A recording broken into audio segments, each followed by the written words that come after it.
Welcome back to Medic Talk. You ready to jump into another deep dive? Always ready to geek out about medicine. Well, today it's all about ADHD, a condition that, anyone in healthcare or studying to be in healthcare, you're going to run into a lot. And it can be a real head scratcher. It definitely has its nuances, yeah. So we're going to break it down, make sure we all really understand it, Yeah. and hopefully equip you with some tools to remember this stuff, not just for exams, but for your future practice, Yeah, right? absolutely. That's the goal. Okay, so let's start with the basics. What is ADHD? Like, beyond the textbook definition. How do we explain this in a way that actually makes sense? Well, you can think of it like this. Imagine the brain's control center, the part that helps you focus, plan things out, resist distractions. The executive function stuff, right? Exactly. With ADHD, that control center isn't quite running smoothly. It's like having a car, maybe the gas pedal's a little sticky, the brakes are iffy, makes it tough to stay on track and control those impulses. Love that analogy. So it's not just about being hyperactive, right? Yeah. It's more complex than that. Much more. ADHD is often misunderstood. The DSM-5, which is like our diagnostic Bible for mental disorders, actually breaks ADHD into three main types: inattentive, hyperactive, impulsive, and combined. You can be inattentive without being hyperactive, and vice versa. It's all about which symptoms are, most prominent. Exactly. And even getting that diagnosis, it's not always a walk in the park. Right. Thinking about differentiating ADHD from, just normal kid energy or from anxiety, other things going on. That's got to be tough. For sure. It's about recognizing a pattern of these behaviors, and importantly, these symptoms. They got to be present before the age of 12. So not just a one-off thing. It's a consistent pattern that's been there for a while. Fascinating stuff. But what's actually going on in the brain with ADHD? What's the science behind it? Well, that's the million-dollar question, and while we don't know the exact cause, research has uncovered some pretty interesting clues. Certain neurotransmitters, those chemical messengers in the brain, they seem to play a key role. Specifically, dopamine and norepinephrine, often out of whack in people with ADHD. Dopamine, norepinephrine. Those are like the feel-good, the focus chemicals, right? You got it. And they're particularly important in those parts of the brain that help us control our attention, impulses, decision-making, all that good stuff. So if those chemicals are off-kilter, it basically throws off those brain functions. Exactly. And here's where it gets really interesting. Remember we talked about the brain's control center? Well, a fascinating study by Sobel and his team, they found that stimulants, that's the common medication for ADHD, well, they might actually help normalize some structural differences in the brains of children with ADHD. Whoa, hold on. So it's not just managing symptoms, it might be influencing the brain structure itself. Pretty amazing, right? But wait, there's more. We can't forget about genetics. Turns out ADHD runs in families. Studies show it's highly heritable, like 76% heritability rate. 76%. So if a parent has ADHD, their child is very likely to have it too. It definitely increases the likelihood, yeah. But it's not as straightforward as one gene equals ADHD. More likely, multiple genes are involved, each one with small effects, making someone more vulnerable. Researchers are still untangling all of that. So it's more of a predisposition than a guarantee. And I imagine environment plays a role too. For sure. Think of it like a recipe. Genes are the ingredients, but the environment, like, say, exposure to certain things during pregnancy, family dynamics, all of that can impact how those ingredients mix and ultimately what you get. Speaking of environment, let's bust a myth while we're at it. Does sugar actually cause ADHD? I'm sure every parent listening is dying to know. Oh, that's a classic. Sugar can give a temporary burst of energy, sure, but there's zero scientific evidence that it causes ADHD. It's just not that simple. Glad we cleared that up. Now, we've been talking about ADHD in isolation, but it rarely exists on its own, right? What about those coexisting conditions? You're right. That's crucial. Comorbidity. Having other mental disorders alongside ADHD, it's incredibly common. We're talking more than half of children with ADHD also have at least one other mental health condition. Wow, that's a lot. What kinds of conditions are we talking about here? We see a lot of overlap with anxiety disorders, mood disorders like bipolar disorder, depression, even developmental conditions like autism spectrum disorder. It's almost like a puzzle, different pieces fitting together. So a comprehensive psych evaluation is super important. Absolutely. Got to see the whole picture, all the pieces, not just focus on the ADHD part. Okay, makes sense. So we've covered a lot of ground here, but let's talk about treatment. How do we actually treat ADHD? Is it all about medication? Not anymore. The way we approach it has really evolved. We've moved away from a purely medication-focused model to a more holistic one. So what does that look like in practice? Well, it means recognizing that different approaches work for different people. We consider things like environmental restructuring, maybe creating a calmer, more structured environment, minimizing distractions. Then there's behavioral therapy, teaching coping skills, strategies to manage those ADHD challenges. Empowering individuals, giving them the tools they need. Exactly. And honestly, these approaches can be incredibly effective, especially in those milder cases. Sometimes that's all that's needed. So medication isn't always the first line of defense, but it does still play a role. It definitely does.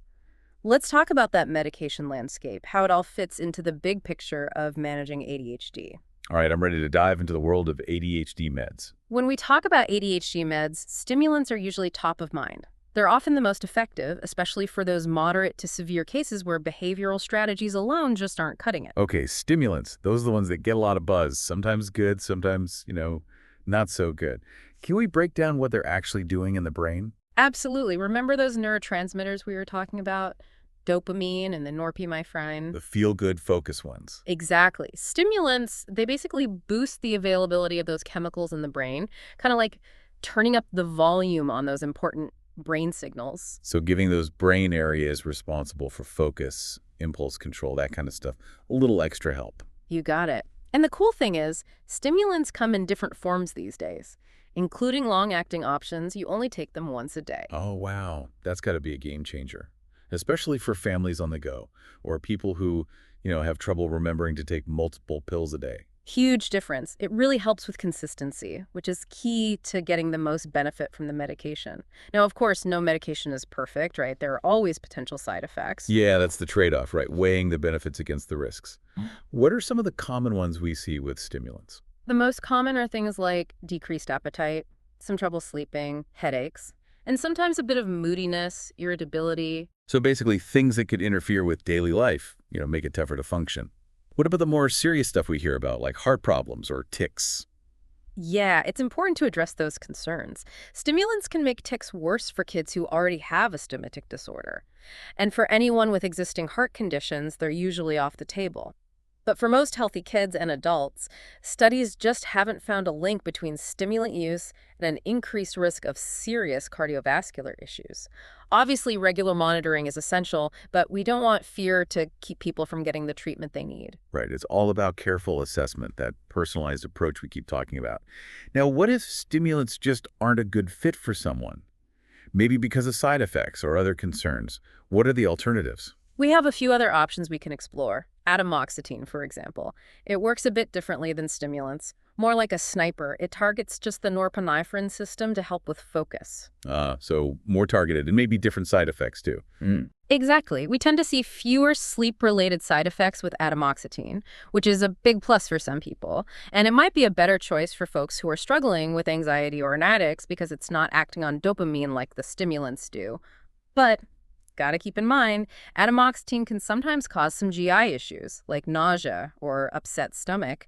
It's all about finding that sweet spot, the medication that gives the most benefit with the least downsides for that specific person. No one-size-fits-all approach. It really depends on the individual. Absolutely. And remember, medication, it's just one piece of the puzzle. Combining it with those behavioral therapies, the environmental modifications we talked about, that's where you really see a difference. It's a multi-pronged approach. Meds plus strategies working together. Now, I know you mentioned some other medications too, but bupropion, tricyclic antidepressants, things like that. When do those come into the picture for treating ADHD? Those are what we call third-line options. We usually only consider them if stimulants and atomoxetine haven't been successful, or if there are specific reasons why those first choices aren't appropriate. They can definitely be helpful in certain cases, but they also come with their own potential side effects and things to consider. So they're in the toolbox, but not usually the first ones we reach for. Exactly. Now, before we wrap up this medication chat, I want to circle back to stimulants for a sec. There's been a lot of talk about their potential for abuse. Concerns that treating ADHD with stimulants might lead to substance abuse issues later down the road. Yeah, that's definitely something I've heard. Comes up a lot, actually. Understandably so, given the type of meds we're talking about, but the research really doesn't back up that worry. In fact, some studies suggest that appropriately treating ADHD with stimulants might actually decrease the risk of future substance abuse. Really? So it's kind of the opposite of what people are afraid of. It seems that way. It makes you wonder if managing those ADHD symptoms well can have a protective effect, helping individuals avoid those, negative coping mechanisms that can sometimes lead to substance abuse. That's fascinating. And what about the link between stimulants and psychosis? I vaguely remember reading something about that. Another concern that comes up for sure, and it's important to acknowledge, there have been a few isolated case reports, but when you look at the large-scale studies, the risk of stimulants triggering psychosis is extremely low. We always monitor for it, but it shouldn't prevent us from considering stimulant treatment when it's the right fit. So awareness is key, but not alarm. Okay, we've covered a lot of ground with medications. But I'm really curious about those non-pharmacological approaches. They seem to be gaining traction, especially for families who are hesitant about medication or want to explore all their options. They are. There's more and more evidence supporting how effective non-drug interventions can be, and they're a really valuable part of the overall treatment plan. So what are some of the most promising non-medication approaches for ADHD?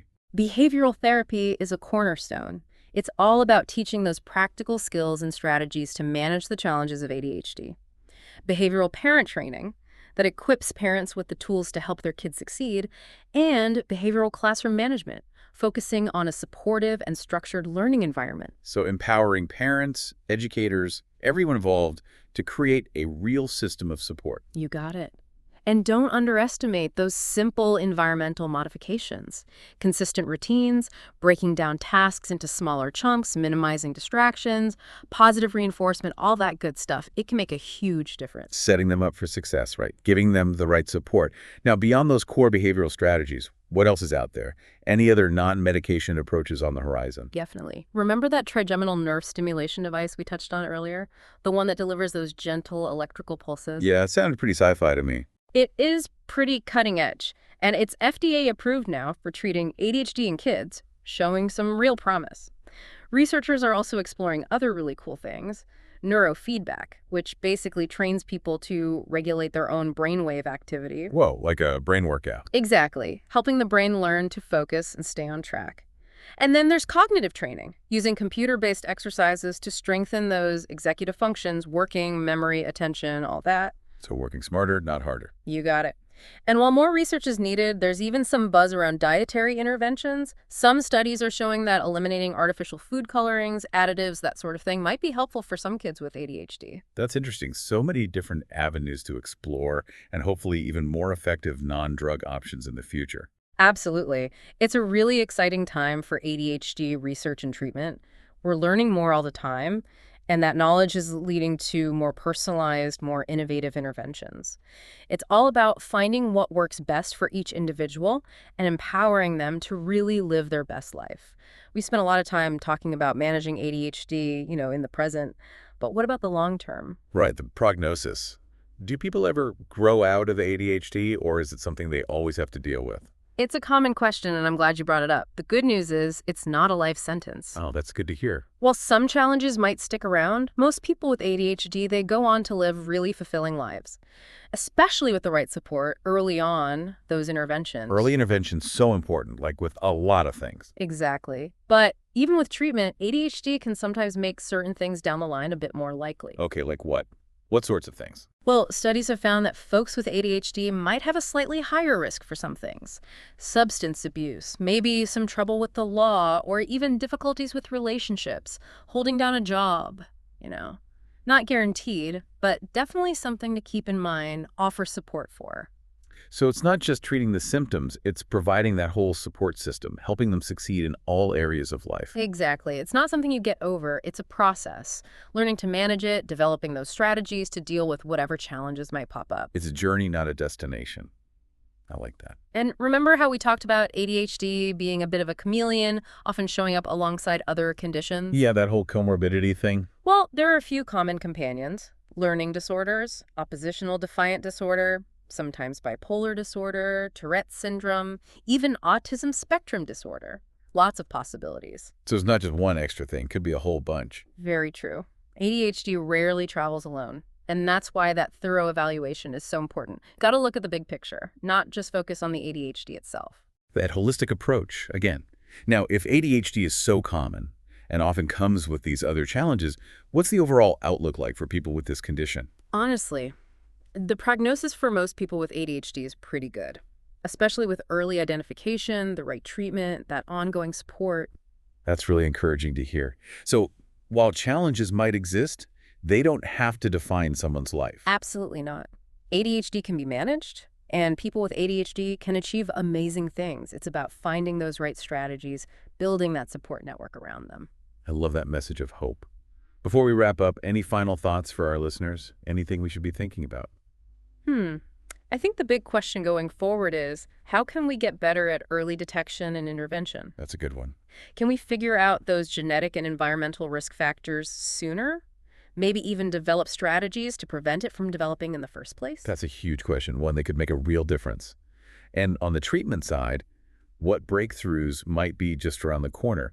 Are there new medications, therapies in development? Oh, there's so much exciting research happening. We're going deeper into understanding the brain, personalized medicine, even looking into things like virtual reality, artificial intelligence to enhance treatment. It's a really exciting time to be in this field. Sounds like it. Well, folks, that wraps up our deep dive into ADHD. Hope you found it informative, engaging, maybe even a little inspiring. Remember, knowledge is power, especially when it comes to understanding ourselves and others. Keep those brains buzzing, and we'll catch you on the next episode of Medic Talk.